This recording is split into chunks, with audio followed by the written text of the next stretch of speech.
जो सीता से प्यार किया वो राम हो गया, जो सीता से प्यार किया वो राम हो गया, जिसने राधा से प्यार किया वो श्याम हो गया, जिसने प्यार ज़बरदस्ती किया वो आसाराम हो गया, और जिसने छिपकर प्यार किया वो राम रहीम हो गया। लेकिन जिसने प्यार ही नहीं किया वो बुलडोज़र बाबा योगी हो गया, और जो प्यार कर कर छोड़ कर भाग गया वो नरेंद्र मोदी हो गया।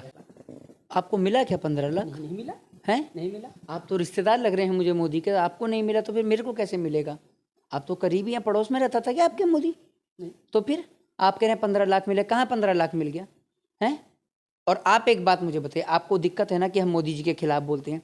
मोदी दिक्कत नहीं है। हटा दो, कुर्सी से हटवा दो, मोदी के खिलाफ नहीं बोलेंगे, जो उनकी जगह बैठा होगा उससे पूछेंगे। आज हम प्रधानमंत्री से पूछते हैं कि विदेशी मार्केट में क्रूड ऑयल सस्ता आ रहा है, उसके बावजूद भी हमारे देश में पेट्रोल और डीजल महंगे हैं। क्यों महंगे हैं? ये प्रधानमंत्री से ही तो पूछूंगा मैं, या किसी और से पूछने जाऊं? जो कुर्सी में उसे ही पूछना चाहिए। सीधी सी बात है। तो जब ये बात आपको पता है कि जो कुर्सी में है उससे पूछना चाहिए, तो फिर आप ये बात क्यों कह रहे हैं कि प्रधानमंत्री से आप सवाल क्यों कर रहे हैं? दूसरी बात ये, महाराष्ट्र में 34 घंटे में 31 लोगों की मृत्यु हो चुकी है अस्पताल के अंदर। ये सवाल का जवाब मैं सरकार से ना लेकर किससे लूं? किससे लूं? वो अमेरिका वाले ट्रंप से लूं, जिसकी अभी वो क्या कहते हैं पॉर्न स्टारों के साथ तस्वीरें वायरल हो रही थी, वो भी तो मोदी जी का दोस्त था। और आपने मोदी जी को कहा कि यूट्यूब पर।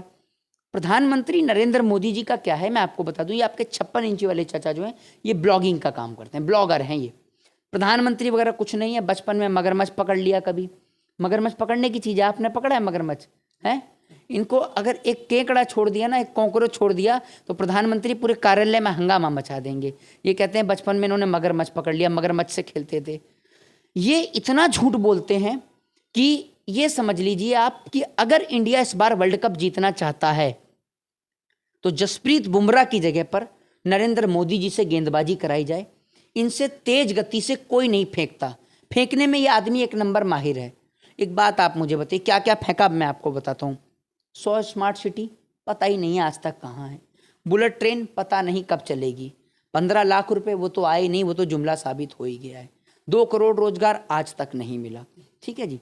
तो हवाई चप्पल वाले को हवाई यात्रा आज तक नहीं कराई। किसानों की आय दुगनी आज तक नहीं हुई। ठीक है। जवानों को पेंशन वो आज तक नहीं मिली। तो हमारे देश के प्रधानमंत्री सिर्फ झूठ पे काम करते हैं। इनका काम और एजेंडा फिक्स है, सिर्फ झूठ, टोटली झूठ, प्रॉपर झूठ, और कोई प्रधानमंत्री का काम नहीं है झूठ के तो सिवा। भक्त है वो लोग, तो बोले कुछ नहीं चाहिए हमको, बस हिंदू राष्ट्र बनाना है।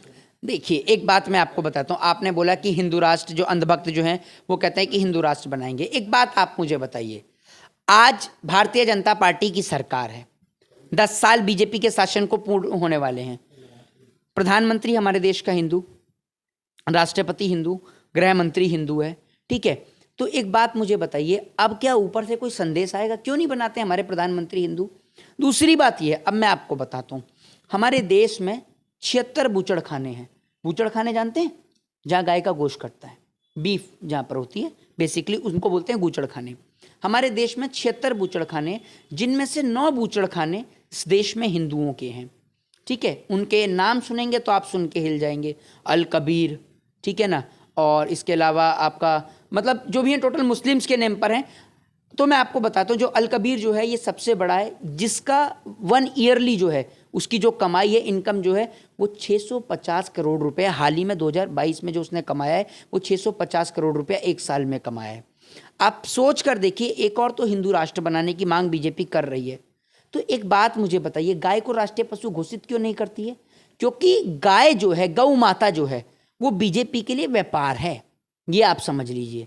भारतीय जनता पार्टी की जब से सरकार आई है तब से हमारा देश बीफ के एक्सपोर्ट इंपोर्ट में जो है, जो एक्सपोर्ट इंपोर्ट कह रहा हूँ, एक्सपोर्ट में जो है वो जो है 5वें नंबर पर आ गया है हमारा जो देश है। ठीक है। चौथे पायदान पर आ गया, 5वें चौथे पायदान पर आ गया है। तो आप हिंदू राष्ट्र की बात करते हैं। हिंदू राष्ट्र को देकर सुप्रीम कोर्ट की एक बड़ी बेंच एक बड़ा फैसला सुना चुकी है और क्लियर शब्दों में कह चुकी है कि भारत एक सेकुलर कंट्री है, एक धर्मनिरपेक्ष देश है, एक पंथ निरपेक्ष देश है। तो यहाँ पर आप हिंदू राष्ट्र नहीं बना सकते हैं।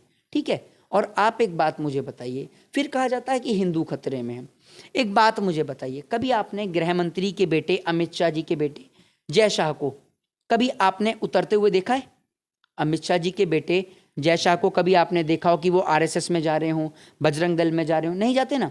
मुख्यमंत्री शिवराज सिंह चौहान, चलिए वहां तक नहीं जाते हैं, मैं आ जाता हूँ पश्चिम बंगाल में, आप और हमें तो पश्चिम बंगाल पे आ जाता हूँ। आपके ये जो हैं आमी पानी वाला सांप नीचे आमी अटेन कोबरा छे मिथुन चक्रवर्ती, है ना, तो मिथुन चक्रवर्ती जो हैं उनका बेटा आरएसएस में है, बजरंग दल में है। कभी आपने देखा सड़क पर उतर रहा हो, ए हिंदू राष्ट्र चाहिए बिल्कुल, बोला है कभी? शुभेंदु अधिकारी का बेटा हो, शुभेंदु अधिकारी का बेटा कभी सड़क पर उतरा है कि हिंदू राष्ट्र चाहिए? देखा है कभी आपने उसे? देखा है? मुंडी मत हिलाइए, शादी नहीं हाँ हुआ। या ना बताइए। शादी नहीं हुआ शुभेंदु अधिकारी का। अरे शुभेंदु अधिकारी का शादी नहीं हुआ? अच्छा, शादी नहीं हुआ, ये बात तो बिल्कुल सही है। तो जिनका शादी नहीं हुआ उनको तो हमारे दिल्ली जैसी जगह पर और तमाम यूपी बिहार वाली जगह पर तो उनको तो किराए पर मकान नहीं देते। तो आपने तो देश दे दिया ऐसे लोगों को, तो शर्म नहीं आ रही है आपको? अगर आप घर परिवार है आपका तो आपको लोग किराए पर दे देंगे। अगर आप छड़े हैं, यानी हमारे में इसको कहा जाता है शुद्ध हिंदी में, अभी जो है सरकार को एक स्कीम लानी चाहिए, रंडुआ पेंशन। रंडुआ पेंशन सरकार को लानी चाहिए, क्योंकि हमारे देश के ज़्यादातर नौजवान जो हैं वो शादी हो नहीं रही है। शादी इसलिए नहीं हो रही क्योंकि रोजगार लगा हुआ नहीं है, काम है नहीं, सरकार ने काम धंधा खत्म कर दिया। बेसिकली पेंशन जो है वो पहले मिला करती थी, जब सरकार से आप रिटायर होते थे सरकारी पोस्ट तो आपको पेंशन मिला करती थी। सरकार एक रंडुआ पेंशन लागू कर दे, क्योंकि ज़्यादातर नौजवान जो हैं वो रंडुए हो गए हैं, मतलब उनकी शादी नहीं हो रही है, क्योंकि जो नौकरी नहीं तो छोकरी नहीं, पहले नौकरी चाहिए फिर छोकरी मिलेगी। कोई लड़की तो देगा नहीं, अपनी फ्री में तो दे नहीं देगा, ठीक है। अब भैया हम मोदी जी की तरह थोड़ी हैं कि देश हित में बीवी को छोड़ देंगे। तो ये सब जो है ना कि देश हित में बीवी को छोड़ा। एक आदमी था जिसका नाम था लाल बहादुर शास्त्री, 1966 याद होगा, ताशकंद समझौता, ठीक है, लाहौर तक घुस गया था, ठीक है, बीवी को नहीं छोड़ा था उसने, देश से प्यार करता था, बीवी से भी प्यार करता था। तो ये सब कहना कि देश हित में बीवी को छोड़ दिया है, ये सब फालतू की बातें हैं, ठीक है। आप देश से प्यार करते हैं तो आपके पिताजी ने आपकी मम्मी को छोड़ दिया है? नहीं छोड़ा ना। करते हैं ना आप देश से प्यार? तो ये जो लोग कहते हैं ना कि देश के चक्कर में मोदी जी ने बीवी को छोड़ दिया, देश के चक्कर में बीवी को छोड़ दिया है, और परिवार को किसके चक्कर में छोड़ दिया? ये सब झूठी बातें हैं। जसोदाबेन ना तो आज सुहागन है ना विधवा है, पूरा देश देख रहा है। और जो लोग कहते हैं कि मोदी जी ने अच्छा काम किया, तो उनके लिए मैं कुछ नहीं कहूँगा, मैं कुछ कह भी नहीं सकता। मैं तो इतना ही कहूँगा कि भगवान करे उनको मोदी जैसा जीजा मिले, सीधी सी बात है, मैं इतना ही कहूँगा जी। अगर इस कुर्सी पे 2024 के बाद प्रधानमंत्री पद पे राहुल गांधी बैठे, ममता बनर्जी बैठे, अरविंद केजरीवाल बैठे, नीतीश कुमार बैठे, उद्धव ठाकरे बैठे, शरद पवार बैठे, आपको इससे ज़्यादा तेवर में आपको सवाल पूछता हुआ विनय दुबे दिखाई देगा। और रही बात जिस तरह से आज हम लोग यहाँ पे खड़े हैं, आज हम लोग एंटी बीजेपी आप कह सकते हैं, लेकिन इसका मतलब ये नहीं होता है कि हम कांग्रेस के समर्थक हैं, हम टीएमसी के समर्थक हैं या शरद पवार के लिए काम करते हैं। भाजपा का विरोध करने का मतलब मैं अपना देश बचाने को समझता हूँ।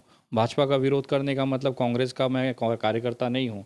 और रही बात आज इंडिया अलायंस का भी मैं समर्थन नहीं करता हूँ, क्योंकि उस अलायंस में भी अभी बहुत खामियाँ और कमियाँ हैं। जिस तरह से मुसलमानों को और दलितों को इस अलायंस से दूर रखा गया है, वो कहीं ना कहीं मेरे अंदर एक संदेह पैदा करता है कि क्या वाकई में इनकी विचारधारा भाजपा को रोकने की है। अगर इनकी विचारधारा रोकने की होती तो एमआईएम के ओवैसी साहब और मायावती को क्यों नहीं लिया गया? ये सवाल उनके जो निष्पक्षता है या फिर उनके उद्देश्यों के ऊपर ना बड़ा सवाल खड़ा करता है। तो जिस दिन ये मुझे फील होगा कि नहीं अब ये परिपूर्ण हो चुका है या ये कंप्लीट हो चुका है अलायंस, अब इसके लिए वोट मांगना चाहिए, तो विनय दुबे वोट मांगेगा। लेकिन एज ऑफ नाउ मुझे अभी भी ये अलायंस के ऊपर बहुत सारी चीज़ों को लेकर शंका है। इनके अंदर आपसी मतभेद हैं, इस सारी 28 पार्टियों के अंदर मतभेद हैं कि कौन प्रधानमंत्री बनेगा। क्या मेरे जैसे अभी अखिलेश यादव की मामला चल रहा है, तेजस्वी यादव का मामला चल रहा है कि मेरे राज्य में लोकसभा की सीटों का फैसला कौन करेगा। कांग्रेस का ये कहना है कि हमें नेशनल चुनाव लड़ने दीजिए, क्षेत्रीय पार्टियां क्षेत्रीय लड़ लीजिएगा, विधानसभा के समय हम आपको मदद करेंगे, लोकसभा में आप मुझे मदद करिए। लेकिन ये जो गठबंधन का शर्त है, क्या लोकल क्षेत्रीय पार्टी मानेगी? अगर समाजवादी पार्टी पूरे 80 सीट में से 50 सीट कांग्रेस को दे देगी तो उनका चुनाव टफ हो जाएगा। कांग्रेस का कार्यकर्ता समाजवादी को वोट नहीं देता और समाजवादी का पार्टी का कार्यकर्ता कांग्रेस को वोट नहीं देगा तो वैसे भी चुनाव लूज़ होने वाला है। तो अभी अलायंस के अंदर बहुत सारी कमियां और खामियां हैं। हमने बहुत पहले भी चुनाव में देखा है, जब कांग्रेस और समाजवादी का गठबंधन उत्तर प्रदेश में हुआ था तो समाजवादी वाली सीटें तो जीत गए, लेकिन जो कांग्रेस वाली सीटें थे वो हार गए, क्योंकि समाजवादी का कार्यकर्ता ने उसको वोट ही नहीं दिया था। उन्होंने अपना वोट अपने हिसाब से, किसी ने भाजपा को दे दिया, किसी ने बसपा को दे दिया, लेकिन कांग्रेस को नहीं दिया। तो ये जो चीज़ें हैं ये अभी बहुत डिफ़िकल्ट है, और मुझे आज की स्थिति यानी 3 अक्टूबर 2023 को ये स्पष्ट दिखाई दे रहा है कि आने वाले टाइम में विपक्षी दलों की कमज़ोरियाँ ज़मीनी स्तर पर अपने कार्यकर्ताओं और जनता के बीच में जो पकड़ है वो कमज़ोर दिख रही है।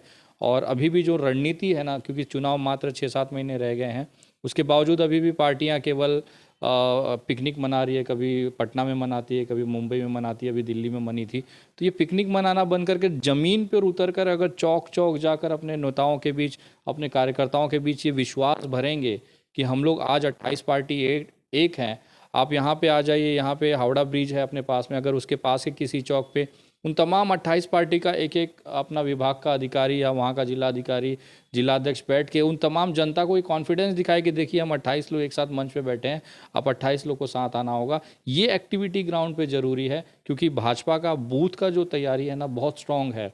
इन 28 पार्टियों के बूथ की गणना को अगर जोड़ भी दिया जाए, वो भाजपा से बहुत पीछे हैं। अगर बूथ के स्ट्रक्चर की बात करूँ, राष्ट्रीय चुनाव तो बहुत बड़ी बात हो गई, इस तरह से अगर स्ट्रेटजी नहीं बनाएंगे तो मैं दावे के साथ बोल रहा हूँ कि 350 से ज़्यादा, 325 से 350 प्लस सीटें इस समय 3 अक्टूबर 2023 को अगर चुनाव होता है तो बीजेपी पार्टी जीत के नरेंद्र मोदी जी फिर से प्रधानमंत्री बनेंगे। मोहित जी अभी बोल रहे थे कि प्रधानमंत्री बेबी छोड़ दे देश के लिए, और उसी में एक तो शायरी बनाया, क्या बोलें शायरी तो सुनाया। देखिए, मैं ऐसा नहीं है, शायरी उरी तो चलती रहती है, लेकिन प्रधानमंत्री के लिए अगर बीवी को छोड़ना पड़े तो शायद ये डिसीजन सबके बस की बात नहीं है। उन्होंने किस परिस्थितियों में रात को वहाँ घर से पत्नी को छोड़ के भागे थे तो वही बता सकती हैं, या तो उनकी पत्नी बता सकती हैं। रही बात एक शायरी, पिछले 2 महीने पहले मैंने किसी सभा में कही थी, तो शायरी थोड़ी सी ज़्यादा वायरल हो रही है इस समय, तो आपके रिक्वेस्ट पे वो फिर से सुनाना चाहूँगा। गौर से सुनिएगा, बहुत काबिल तारीफ़ है और आज की परिस्थितियों से जुड़ी है।